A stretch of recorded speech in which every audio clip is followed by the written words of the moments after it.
sistem pelaporan kinerja periodik dengan pertanggungjawaban secara rinci. 6. Mengembangkan prosedur tindak lanjut atau follow-up.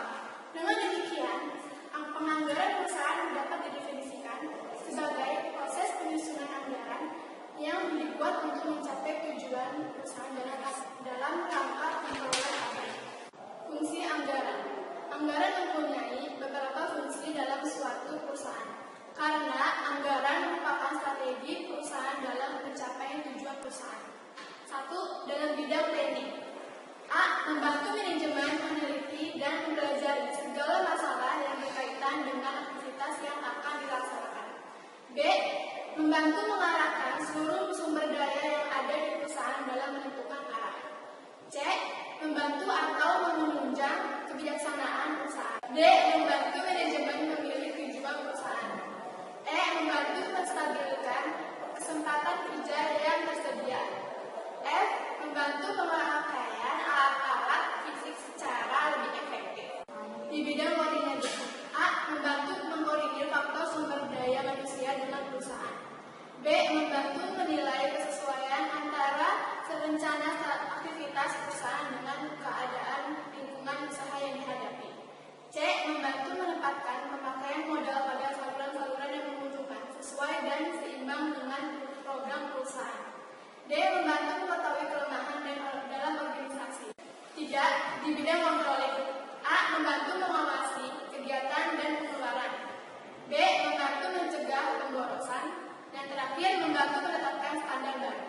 Hakikat anggaran. Anggaran merupakan alat penting untuk perencanaan dan pengendalian jangka pendek yang efektif dalam organisasi. Suatu anggaran operasi biasanya meliputi waktu 1 tahun dan menyatakan pendapat dan beban yang direncanakan untuk 1 tahun itu. Anggaran memiliki karakteristik sebagai berikut. Yang pertama, anggaran mengestimasikan potensi laba dari unit bisnis tersebut. Yang kedua, dinyatakan dalam istilah moneter. Yang ketiga, biasanya meliputi waktu selama 1 tahun. Yang keempat, merupakan komitmen manajemen. Manajemen setuju untuk menerima tanggung jawab atas pencapaian tujuan-tujuan anggaran. Selanjutnya, setelah disetujui, anggaran hanya dapat dirubah dalam kondisi tertentu. Lalu, secara berkala, kinerja keuangan aktual dibandingkan dengan anggaran dan varian dianalisis serta dijelaskan. Selanjutnya, jenis anggaran. Jenis anggaran itu ada operating budget, ada capital budget, ada balance budget, sama cash flow budget. Nah, untuk operating budget itu yang dibahas ada 2, ada anggaran pendapatan sama anggaran biaya. Anggaran pendapatan itu berisi proyeksi jumlah unit penjualan dikali harga jual yang diharapkan. Ada 2 poinnya. Yang pertama, anggaran pendapatan adalah yang paling penting, tetapi juga merupakan elemen yang memiliki ketidakpastian yang besar. Yang kedua, manajer bertanggung jawab terhadap pemasaran yang efektif atau iklan, pelayanan, dan kualitas. Nah, selanjutnya anggaran biaya. Anggaran biaya dibuat oleh manajemen produksi. Biasanya bukan hanya produk yang akan dijual, tetapi merupakan biaya standar dan produksi.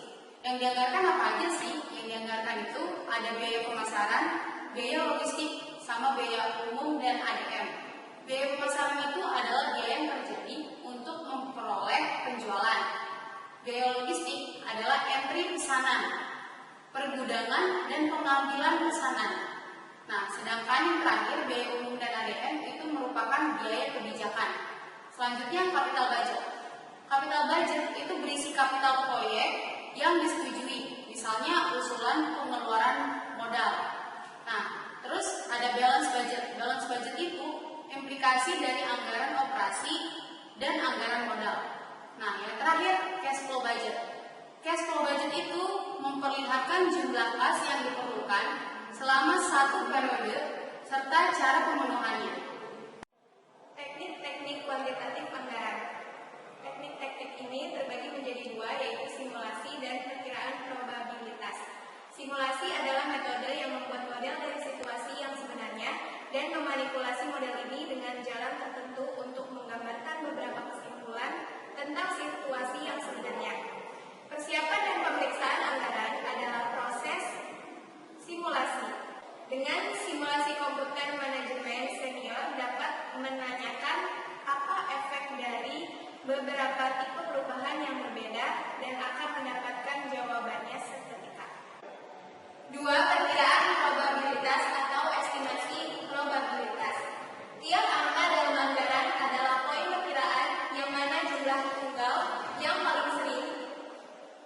contoh, perkiraan penjualan dinyatakan dalam angka tertentu per unit dari tipe produk yang akan dijual.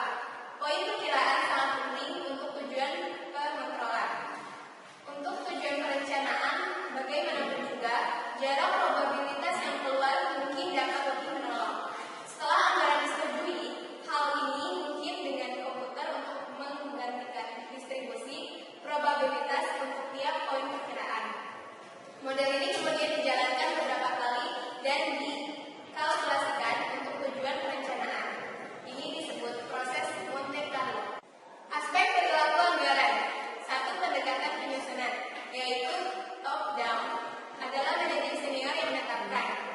Selanjutnya, bottom up, adalah manajer level bawah ikut menetapkan anggaran. Selanjutnya, kombinasi. Pendekatan penyusunan anggaran yang paling baik adalah bottom up, karena kemungkinan besar akan menciptakan komitmen untuk mencapai tujuan anggaran.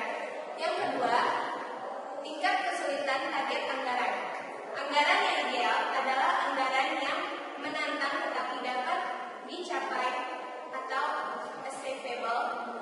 Anggaran harus achievable karena satu, bila terlalu sulit, manajer cenderung mengambil tindakan jangka pendek, lalu mengurangi resiko manipulasi anggaran.